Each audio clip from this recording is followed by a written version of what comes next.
this was going to be part 2 of my American Girl doll collection tour. If you didn't see part 1, I covered all of my Girl of the Year dolls, and in this part I'm going to be showing you all of my historical characters. I split up this tour into 4 different parts because there's a lot of dolls to cover now, and I did a similar thing back in 2021 and I really like the way the videos turned out, so I'm going to go ahead and do it again for this tour. But let's go ahead and take a look at all of my historical American Girl dolls. The first historical character I have here, this is Kaya.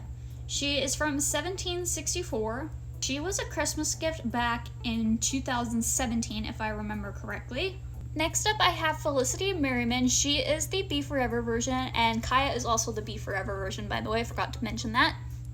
I got her back when she was released, so she was a birthday gift back in 2017, so like right when she was released, I got her for my birthday. I have actually thought a lot about possibly getting another Felicity, maybe one of the original ones, because I love Felicity so much. This doll is Elizabeth Cole, Felicity's best friend, so she was sold as a companion to Felicity in her original collection. I got her for Christmas back in 2016. She was bought used. I think she was the 4th American Girl doll I ever owned. She is a Pleasant Company doll, so she still has the Pleasant Company marking on the back of her head, so her hair isn't in the best shape anymore, as you can see. I do have to take it in to get it restyled by American Girl every so often. I thought about sending her to the doll hospital, but at the same time, I kind of want her to stay how she is. This doll is Mary Grace Gardner. She's from 1853. She was sold in a collection along with Cecile Ray. I don't have Cecile still. I got Marie Grace back in 2022. I found her used at one of my thrift stores for about $60. She still had her original hairstyle in. I do not think she has the original Marie Grace eyes though, so I either need to find some replacements for them or send her to the doll hospital. I think she was someone's like extra and they like took the eyes for a custom because she was in really good shape.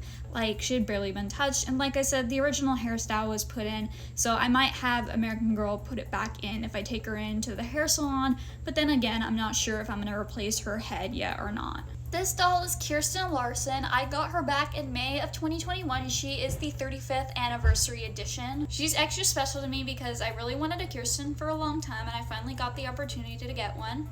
This is of course Samantha Parkington. She is the Be Forever version. She was the 3rd American Girl doll I ever owned. I got her in October of 2016 and she was also the first doll that I learned to properly take care of. Next up is Rebecca Rubin. She was a Christmas gift in 2016. I haven't mentioned in this particular collection tour, but some of my dolls were previously owned by my younger sibling and I happen to just own them and take care of them now. Rebecca was one of them. She is the Be Forever version, obviously. This doll is Claudia Wells from 1922. I got her not this past August, but the previous one in 2022 when she came out. I had no idea that she was coming out, so I was really surprised when they came out with her. I love her meat outfit a lot. This is of course Kit Ridge. I got her the same day I did Mary Grace, but I got her at a different thrift store. I just decided, you know, why not? I don't have Kit, so I'll just grab her. I believe she is from the late 2000s or early 2010s. She isn't a Be Forever and she's not like an original 90s or early 2000s Kit. This doll is Nenea Mitchell. She is from 1943, 42, somewhere around there. I always forget. I got her back when she was released, or right around that time, so like September, October, November 2017. This is Molly McIntyre. You probably guessed that.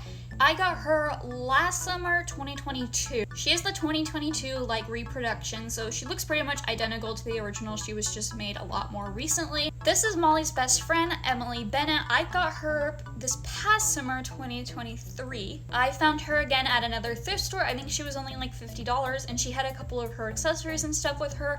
I'm still working on getting a couple of her pieces replaced and figured out. Next up is Mary Ellen Larkin from 1954, Florida. She was a Christmas gift back in 2021, so she is like the post Be Forever version of Mary Ellen. I like having her because she also grew up in Florida and I currently live in Florida, and there haven't been any other American Girl dolls to be from Florida so far, so it's fun to have her.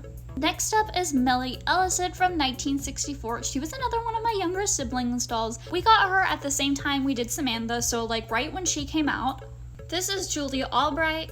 She was my younger sibling's first ever doll, so we actually got her the same time that we did Leah. Next up is Courtney Moore from 1986. I got her back when she was released. I think I got her a little bit early. That was back in September of 2020, and she was also the first American Girl doll that I ever made an unboxing video for this channel. This is Isabel Hoffman, one of two dolls from 1999. I got her along with her twin sister Nikki Hoffman last February, so I have had them for exactly a year as I'm filming this. Her and Nikki are definitely some of my all-time favorite American Girl dolls. I really love them right now, and I was completely obsessed with them when they first came out. And here is Isabel's twin sister Nikki Hoffman. I got her at the exact same time I did Isabel, of course. Nikki is actually the older twin. But that covers all of my American Girl historical characters. I know I'm missing some really big ones like Addie and Josefina. I know a lot of people yell at me for not having them, but I can assure you that I have every intention of buying them in the near future. I'm also missing dolls like Caroline and Cecile, and I'm also missing Nellie, Ruthie, and Ivy, but I'm sure I'll end up with them one day. But that's going to bring us to the end of this video. Make sure you check out part 1 if you want to see all of my girl of the years. And again, this was part 2, so there will be 2 more parts to this series. And the next part will be covering all of my Truly Me dolls. And in the 4th part, we're going to be covering all of like my contemporary characters and collector dolls. So thank you guys so much for watching, and we will see you in the next video.